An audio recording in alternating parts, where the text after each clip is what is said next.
This is the chapter 15 of Akbar Birbal stories book, The Portrait of a Courtier. Once the emperor decided to hold an exhibition of the portraits of his courtiers. The emperor also decided to keep the portraits in the exhibition hall as a permanent display for the visitors to come and see them. The courtiers liked the idea. Everyone wanted to become more and more popular. Some of the courtiers were thrilled to think that it was the emperor's way of rewarding them for their meritorious services. "Now people will always remember us," said a courtier.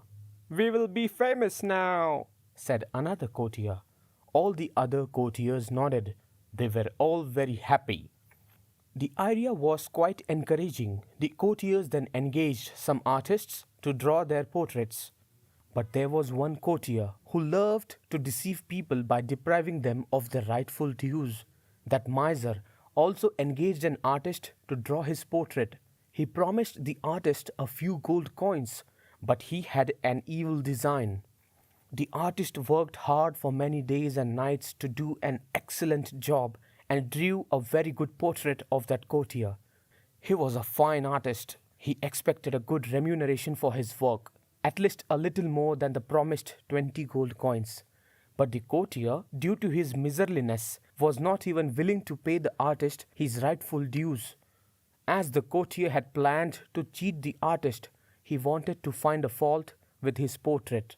He deliberately misbehaved with the artist in order to pick up a quarrel with him. But good sense prevailed on the artist and nothing bad happened. But the courtier started criticizing the artist for drawing a very bad portrait.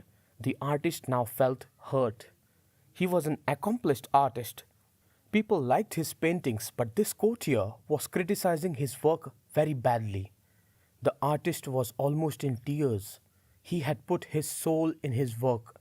"You have spoilt my portrait, and that is the reason why I cannot pay you even a single gold coin," said the courtier, and shut the door in his face. The artist felt lost. The courtier was a resourceful person.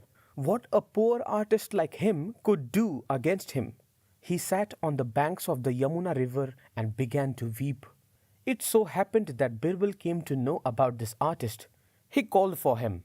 When the artist came, Birbal asked him the reason for his grief.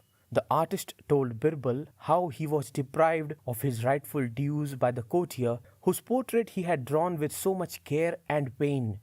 Birbal asked the artist to draw another portrait of the courtier with the head of a horse. Birbal also told the artist what he should tell the courtier whose portrait he had drawn. As advised by Birbal, the artist began to draw another picture of the courtier. He drew a portrait of the courtier in which he looked like a horse. Then he showed the portrait to the courtier. "I will hang this portrait in the exhibition hall," said the artist. "You look very impressive in this portrait." The courtier looked minutely into the portrait and was shocked to see that he almost looked like a horse in that portrait. The courtier felt very uneasy about it. He realized it very well that the artist had the skill to draw his portrait in any manner he liked to.